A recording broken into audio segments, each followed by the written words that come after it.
تو عبداللہ بن مبارک فرماتے ہیں فرض حج کر لیا، نفل کرنے جا رہا تھا، 300 دینار پاس تھے، میں پہنچ گیا کوفے تک، وہاں سے جا کر کے کچھ سامان خریدنا تھا، احرام خریدنا تھا، ضرورت کی چیزیں، دوست بھی ساتھ تھے، کہتے ہیں یار میرے جلدی تھک گئے، خریداری کر کے وہ چلے گئے، میں شام تک رکا، بڑا تھک گیا تو سوچا اتنی لمبی چوڑی خریداری کی ہے تو جھیل تھی پاس، میں نے کہا وہاں جا کے ذرا ٹھنڈی ہوا لیتا ہوں، کہتے میں اس طرف گیا، رات کا اندھیرا تھا، مری ہوئی بھینس پڑی تھی،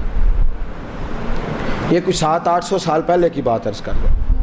کہتے ہیں مری ہوئی بھینس پڑی تھی، ایک عورت کالے برقعے میں نقاب پوش آئی اور اس بی بی نے مری ہوئی بھینس کا خنجر سے گوشت کاٹا، تھیلے میں ڈالا اور دوڑی، کہتے ہیں میرے ذہن کے اندر خیال آیا کہ بی بی کوئی ہوٹل چلاتی ہے اور مردہ جانور کا گوشت لوگوں کو کھلاتی ہے، ویسے تو جاسوسی منع ہے، اس نیت سے کہ مسلمانوں کو بچاؤں اس کے پیچھے ہو لیا، کہتے ہیں وہ گلیاں گزرتی گزرتی کوفے کی تنگ گلی میں گئی، ایک بڑا سا دروازہ لکڑی کا، بڑا پھاٹک جو پرانے شہروں میں ہوتے ہیں، کہتے ہیں اس بڑے پھاٹک پر اس نے زور زور سے دستک دی، دونوں ہاتھوں سے دروازہ کھلا، وہ عورت اندر داخل ہوئی تو 3-4 بچیاں جھٹ سے اس کے گرد اکٹھی ہو گئیں، اماں کچھ لائی ہو؟ تو رونے لگی، کہنے لگی میں کچھ نہیں لا سکی، کہنے لگی یہ مردہ جانور کا گوشت ہے، اور حضور نے فرمایا جب مرنے لگو تو مردار کھا کے بھی جان بچا لو، اب میں دیکھتی ہوں تم سے کھڑا نہیں ہوا جاتا، نہ کھاؤ گی تو گر پڑو گی، یہ مردہ ہی ہے پکا لو، کہتے ہیں اگلے لفظ اس عورت نے کہے تو میں باہر کھڑا چیخنے لگا، وہ کہنے لگی ہم سید زادیاں ہیں، صدقہ زکوٰۃ کھا نہیں سکتی، اور سب روگاں دا روگ محمد، جس دا نام غریبی، کنڈ ولا کے لنگ جاندے سب دوست یار قریبی، سید ہے، صدقہ زکوٰۃ یہ مردار کھا کے گزارا کرو، کہتے ہیں پھر اس عورت نے 4 بیٹیوں کو سینے سے لگایا، کہنے لگی تمہارا باپ زندہ ہوتا تو یہ دن نہ، سید بھی اور یتیم بھی اور مسکین بھی، پھر وہ روئیں، حضرت عبداللہ بن مبارک کہتے ہیں زور زور سے دروازے پہ دستک دی، بی بی باہر آئی، کون ہے؟ تو میں نے کہا میں عبداللہ بن مبارک ہوں، محدث ہوں، زمانہ مجھے جانتا ہے، میرے شاگردوں کی لسٹ بڑی لمبی ہے، کہنے لگی اچھا تو؟ کہنے لگا یہ 300 دینار ہے، تو مہربانی کرے تو رکھ لے، چلے اپنا کام کریں ہم جانے ہمارا، کہتے میں نے زمین پہ گھٹنے ٹیک کے نا تو سید زادی کے آگے ہاتھ باندھ دیے، میں نے کہا میں نوکر ہوں تم اولاد ہو، میں خادم ہوں تم نسل ہو، مہربانی کرو، مہربانی میرے اوپر مہربانی، پیسے رکھ لو، کہتے ہیں میں نے وہ پیسے دیے، میں واپس لوٹا، یار کہنے لگے چل، میں نے کہا نہیں میں نے نہیں آج کرنا، کہنے لگے کوئی نیا پلاٹ لینے کا پروگرام بن گیا، کوئی نئی انویسٹمنٹ، لوگ تانے دیتے ہیں نا، پر جے کر یار دے نام دا ملے میڑا ان چولی پا لئیے پنجے سٹیے نا، جے کر یار دے نام دی ملے سولی جھوٹا جھوٹ لئیے پچھاٹیے نا، کہتے ہیں میں نے کہا یار جیسے تمہاری مرضی سمجھ لو، یہ میرا راز ہے میں بتاتا نہیں، فرماتے ہیں لوگ حج کرنے چلے گئے، میں وطن آ گیا، 6 ماہ کے بعد قافلے لوٹے، جاگ کے سننا ذرا بات، میرے نبی نے فرمایا تو میرے امتی کی پریشانی دور کر، اللہ کامل حج کا ثواب دے گا، فرمایا میرے حبیب علیہ السلام کی امتی حضرت عبداللہ بن مبارک فرماتے میں آیا حج کر کے، حاجی آئے تو میں بڑی حسرت کے ساتھ، میں گھر میں روتا تھا، سوچتا تھا آج وہ مینا میں ہوں گے، آج وہ مزدلفہ عرفات میں ہوں گے، آج وہ لوگ جمرات کی رمی کر رہے ہوں گے، میں تڑپ کے سوچتا تھا آج در رسول کی حاضری دے رہے ہوں گے، کہتے میں روتا تھا، جب حاجی لوٹے 6 ماہ کے بعد تو حاضری دینے گیا، ملنے گیا، پہلا دروازہ کھولا حاجی صاحب نے، میں نے کہا مبارک ہو، کہتے ہیں میں نے مبارک دی ذرا سنیے گا، کہتے ہیں وہ حاجی مجھے ڈانٹنے لگے، کہنے لگے چھوڑ یار اتنا بڑا آدمی ہو کے تو غلط بات کرتا ہے، میں نے کہا کیا ہوا؟ کہنے لگے تو نے ہمیں کہا کہ جانا نہیں، اور پھر ہم مینا میں آوازیں دیتے رہے، تو بات ہی نہیں سنتا تھا، ہم آوازیں دیتے رہے ان اللہ علی کل شیء قدیر، آوازیں دیتے تھے، سنتا نہیں تھا، کہتے میں حیران ہوں، میں یار میں تو کیا نہیں، کہنے لگے ہم 11 حاجی جھوٹ بولتے ہیں تو اکیلا سچ بولتا ہے، سب نے دیکھا ہے، کہتے میں پلٹ آیا،